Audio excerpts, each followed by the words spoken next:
Hi hello friends, welcome to my channel. Friends, ఈరోజు సీరియల్లో ఏం జరగబోతుందో తెలుసుకుందామా? ఇక స్టోరీలోకి వెళ్ళినట్లయితే ఇక మహాలక్ష్మి అయితే దిగులుగా ఇంటికైతే వస్తుంది.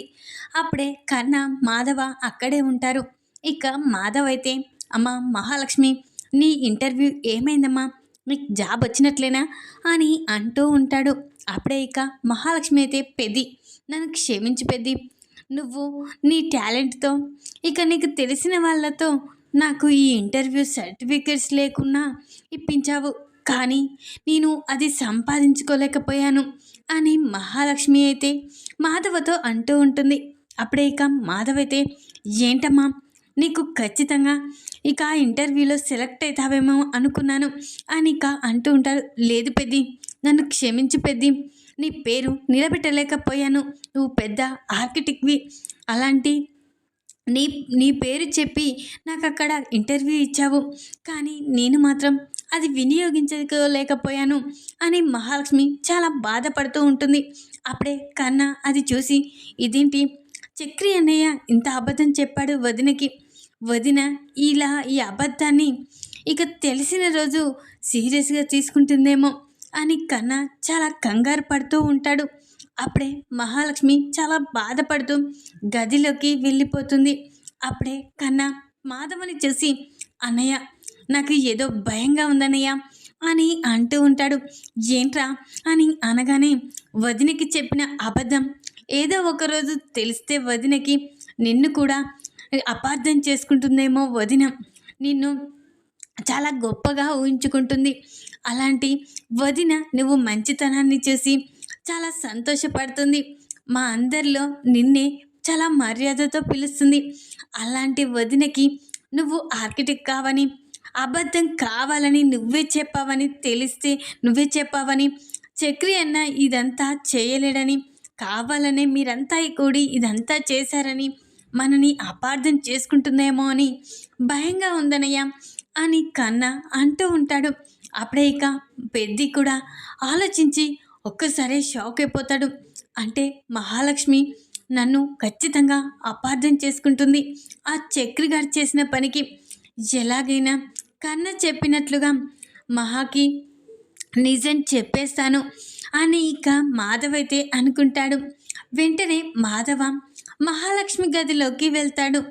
అప్పుడే మహాలక్ష్మి, ఏంటి పెద్ది అని అనగానే, అమ్మ మహాలక్ష్మి, నాతో ఒక చోటుకి వెళ్దాం రామ్మ అని అనగానే, ఎక్కడికి పెద్ది, నాకు ఎక్కడికి రావాలనిపించడం లేదు అని మహాలక్ష్మి అనగానే, మాధవ లేదమ్మా నీకు ఒక విషయం చెప్పాలి అని అనగానే, సరే పెద్ది వెళ్దాం పదా అని అనగానే, అప్పుడే మాధవ మహాలక్ష్మిని తీసుకొని సైట్కి అయితే వస్తాడు.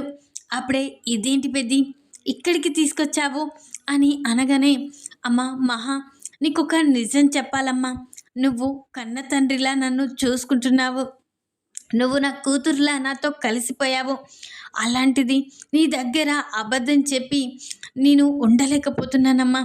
అయినా ఆ అబద్ధాన్ని అబద్ధమని చెప్పేలా నీకు చెప్పడానికి ఇక్కడికి తీసుకువచ్చాను అని చెప్పగానే మహాలక్ష్మి షాక్ అయిపోతుంది. ఏంటి పెద్ది అసలు నువ్వేం మాట్లాడుతున్నావు అని అనగానే, చక్రి చెప్పినట్లు నేను ఆర్కిటెక్ట్ని కాదమ్మా, ఒక తాపీ మేస్త్రిని అని చెప్పగానే మహాలక్ష్మి ఒక్కసారే షాక్ అయిపోతుంది. ఏంటి పెద్ది నువ్వు చెప్పేది, చక్రి నాతో నువ్వు ఒక పెద్ద ఆర్కిటెక్ట్ అని చెప్పారు అని అనగానే, లేదమ్మా వాడి అవసరం కోసం నా గురించి గొప్పలుగా చెప్పాడు, నన్ను క్షమించమ్మా, వాడు మా గురించి నీకు తెలిస్తే నువ్వు బాధపడతావేమోనని ఈ అబద్ధం చెప్పాడేమో, కానీ నేను మాత్రం ఆర్కిటెక్ట్ని కాదమ్మా, నేను ఒక సామాన్యుణ్ణి, ఒక తాపీ మేస్త్రిని అని చెప్పగానే మహాలక్ష్మి కళ్ళలో నీళ్లు తిరుగుతాయి. ఆగుపెద్ది, నువ్వు నాకు అబద్ధం చెప్పలేవు, నువ్వు నిజాన్ని చెప్పావు, నీ మనసులో అబద్ధం ఎప్పటికీ రాదు, ఖచ్చితంగా ఆ చక్రియే ఇదంతా చేశాడు, అందరూ గొప్ప గొప్ప చదువులు చదివారని నేను చదవాలని తెలుసుకున్నానే ఏమైనా, అయినా నువ్వు ఆర్కిటెక్ట్వి, ఇక నువ్వు పెద్ద పెద్ద జాబులు ఉండాలని నేనేమీ అనుకోలేదు పెద్ది, కానీ మీ మంచితనం నాకు తెలిసిపోద్ది, కానీ ఆ చక్రియే మీరు ఇలాంటి వాళ్ళని చెప్తే నేనేమైనా అనుకుంటానా? ఆఖటికని అబద్ధం చెప్పడం ఏంటి?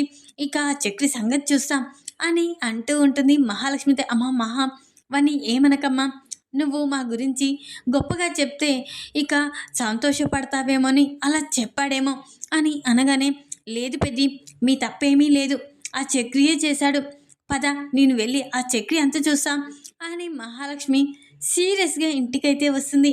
అప్పుడే ఇక చక్రి చక్రి అని గట్టిగా పిలుస్తుంది. అప్పుడే కేశవ, కన్న, మాధవ, అప్పుడే అక్కడికి నారాయణ కూడా వస్తాడు. ఇదేంటి, కోడలి పిల్లేంటి తన భర్తని పట్టుకొని చక్రి చక్రి అని అరుస్తుంది అని నారాయణ చూస్తూ ఉంటాడు కిటికీలోంచి. అప్పుడే ఇక చక్రి అక్కడికి వచ్చి, ఇదేంటి మహాలక్ష్మి ఇంత కోపంగా ఉంది అని చూస్తూ ఉంటాడు. అన్నయ్య, ఏం జరిగిందన్నయ్య అని సైగ చేస్తూ ఉంటాడు. అప్పుడే మాధవ సైలెంట్గా ఉండిపోతాడు. అప్పుడే మహాలక్ష్మి, ఏంటి అలా చూస్తున్నావేంటి అని అనగానే, ఏమో నిన్ను చూస్తుంటే భయంగా ఉంది అని చక్రి అనగానే, అప్పుడే మహాలక్ష్మి, ఇంకా ఎన్ని అబద్ధాలు ఆడతావు, ఇక లేనివన్నీ ఉన్నే అన్నట్లుగా సృష్టిస్తావా అని అంటూ ఉంటుంది. అప్పుడే ఏం మాట్లాడుతున్నావు మహా అని చక్రి అంటూ ఉంటాడు. నాకు తెలుసు నువ్వు అన్నీ అబద్ధాలే ఆడతావని. పెద్ది అసలు ఆర్కిటెక్ట్ కాదు, నాకు ఆ నిజం తెలిసిపోయింది. ఈరోజు ఇంటర్వ్యూ కూడా నువ్వు కావాలని సృష్టించిందే నాకు అర్థమైపోయింది అని చెప్పగానే చక్రి స్టన్ అయిపోతాడు. అప్పుడే ఏంటి ఇంత అబద్ధం చెప్పి నన్ను ఇంకా ఇంకా ఎన్ని మోసాలు చేస్తావు అని ఇక నా వాళ్ళని నాకు దూరం చేశావు. నేను నీ గురించి తెలుసుకోకుండా నేను నీతో వచ్చేసాను. నా మెడలో తాళి కట్టేలా చేసుకున్నావు. ఇదంతా నువ్వు కావాలని చేశావు అని మహాలక్ష్మి అయితే చక్రి చెంప పలగొడుతుంది. అప్పుడే నారాయణ అది చూసి చాలా కోపంతో రగిలిపోతూ ఉంటాడు. వదిన వదిన అని కన్నా అంటూ ఉంటాడు. అప్పుడే కేశవ, వీనికి తగ్గినట్లు కావాలి. నిజంగానే ఇక అంత పెద్ద ఇంటి అమ్మాయిని మోసం చేసుకుని ఉంటాడు. వీడి మోసాలు అందరికీ తెలిసిపోతాయి, కానీ ఈ అమ్మాయి మాత్రం తెలుసుకోలేకపోయింది అని కేశవ తన మనసులో అనుకుంటూ ఉంటాడు. అప్పుడే ఇక పెద్ది, నేను ఒక్క నిమిషం కూడా ఇక్కడ ఉండను పెద్ది అని అంటూ ఉంటుంది. అప్పుడే ఇక నారాయణ ఎంట్రీ ఇస్తాడు. నారాయణ హాల్లోకి రాగానే అప్పుడే ఇక అందరూ నారాయణ వైపు చూస్తూ ఉంటారు. అప్పుడే ఇక నారాయణ, ఏంటమ్మాయి, కోడలు పిల్లవని మర్యాదిస్తున్నాను, అయినా నా కొడుకుని చెంపపై కొట్టడం ఏంటి, నా కుటుంబ పరువు తీయాలని చూస్తున్నావా అని అనగానే, ఏంటి నేను నీ కోడలి పిల్లనా అని మహాలక్ష్మి అంటూ ఉంటుంది. కాకపోతే ఏంటమ్మా, నా కొడుకు చక్రిని నువ్వు పెళ్లి చేసుకున్నావు కాబట్టి మా ఇంటికి మహాలక్ష్మి వచ్చింది కోడలిగా అనుకున్నాము, కానీ పరువు తీసే కోడలు వస్తుందనుకోలేదు. నా కొడుకు చెంపపైయే నువ్వు కొడతావా, ఎంత ధైర్యం నీకు అని నారాయణ అంటూ ఉంటాడు. మాటలు జాగ్రత్తగా రానివ్వండి, మరోసారి కోడలని పిలవకండి, ఎందుకంటే నేను ప్రేమించో తనతో లేచిపోయో తనని పెళ్లి చేసుకోలేదు, కొన్ని కారణాల వల్ల ఈ పెళ్లి చేసుకున్నాను అని అంటూ ఉంటుంది. అప్పుడే ఇక నారాయణ, ఏంటమ్మా ఏం మాట్లాడుతున్నావు, నా కొడుకుని ప్రేమించే కదా నువ్వు నీ వాళ్ళను వదిలేసుకొని వచ్చావు, రిసెప్షన్ కూడా సంతోషంగా చేసుకున్నావు అని చెప్పగానే, ఏంటి ఏం మాట్లాడుతున్నారు, మీరు రిసెప్షన్ నాకు చెప్పి చేశారా అని మహాలక్ష్మి అంటూ ఉంటుంది. అయినా నువ్వు పెళ్లి చేసుకున్నావు కదమ్మా అని అనగానే, ఆ పెళ్ళి అంతా అబద్ధం, ఒక పెళ్ళిని ఆపడానికి ఈ చక్రి నాకు సహాయం చేశాడు, ఒక సైకోతో మా వాళ్ళు నా పెళ్ళి జరిపించాలని చూశారు. అప్పుడే ఇక నేను ఈ పెళ్ళిని ఎలా ఆపాలి, అసలు ఆ పెళ్ళి ఎలా జరగకుండా చేయాలని ఆలోచించే సమయంలోనే ప్లాన్ ప్రకారం చక్రి వచ్చి నన్ను కాపాడినట్లే కాపాడి నా మెడలో, అప్పుడు కూడా మోసంతో నా మెడలో తాళి కట్టాడు.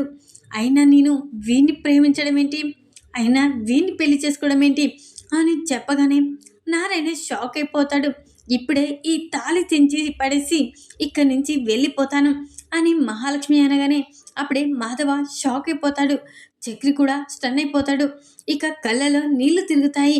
అప్పుడే ఇక మాధవ, అమ్మ మహా, ఎక్కడికి వెళ్ళొద్దమ్మా, పెద్ది నీ మాట అంటే నాకు గౌరవం, నువ్వు పెద్దవాడిలా మా మేనమావలా చూసుకుంటున్నాను, కానీ ఈ విషయంలో మాత్రం నన్ను ఆపొద్దు పెద్ది అని మహాలక్ష్మి అంటూ ఇక తన గదిలోకి వెళ్ళి బ్యాగ్ సర్దుకుంటూ ఉంటుంది.